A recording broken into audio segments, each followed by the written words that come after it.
This is Kajol Jadhav and I am here to explain daily current affairs for UPSC Civil Services exam.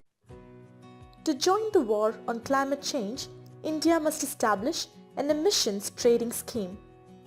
What is emissions trading scheme? How does it work? If implemented in India, what should be done for the success of emissions trading scheme?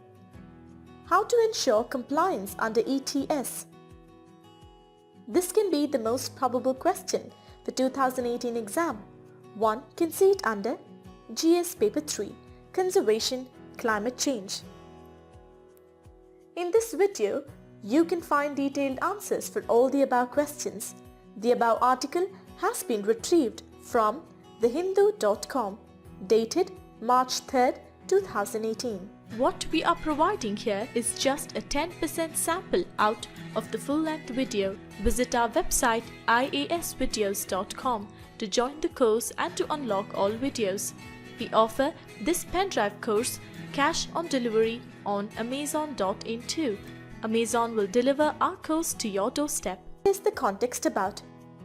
With hot summers, warm winters, increasing diseases, famines and droughts, and violent acts of nature, we can see how climate change is affecting our daily lives.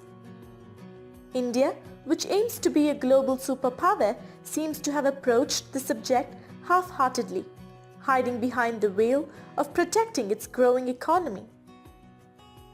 To join other nations in the war on carbon, India needs to undertake a comprehensive approach, which can be done by establishing an emissions trading scheme.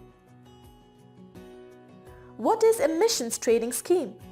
An ETS is a market-based mechanism where a cap is set on the amount of carbon dioxide or other greenhouse gases that can be emitted by covered entities.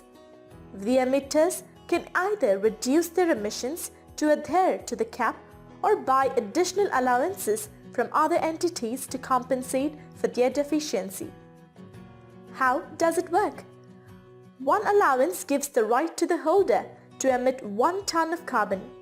Imagine that X emits 120 tons of carbon per annum.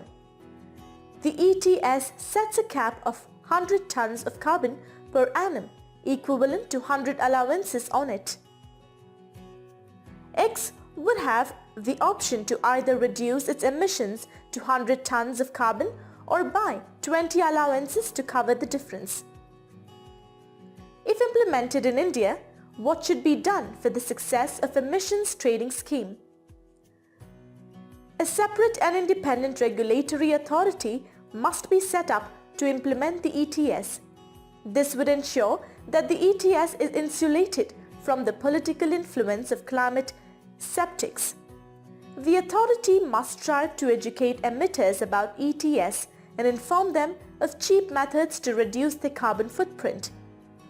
It must act as a technical consultant when the emitters submit their compliance plans, discussed below.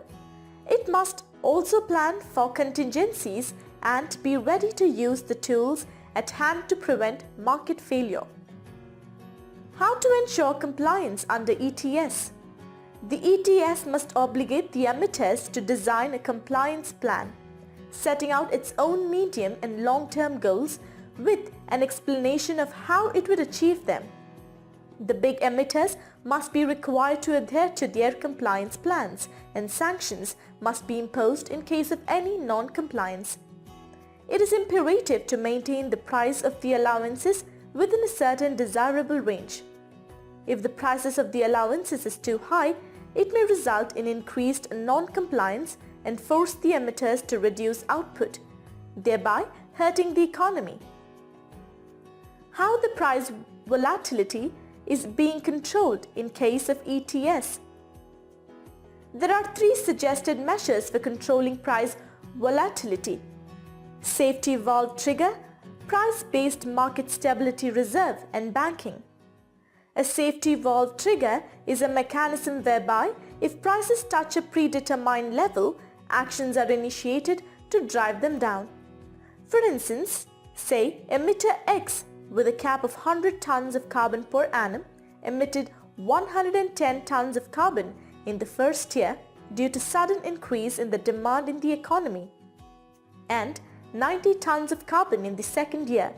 If the safety valve is triggered in the first year, X's average annual emissions would be 100 tons and X would not be required to buy any additional allowances.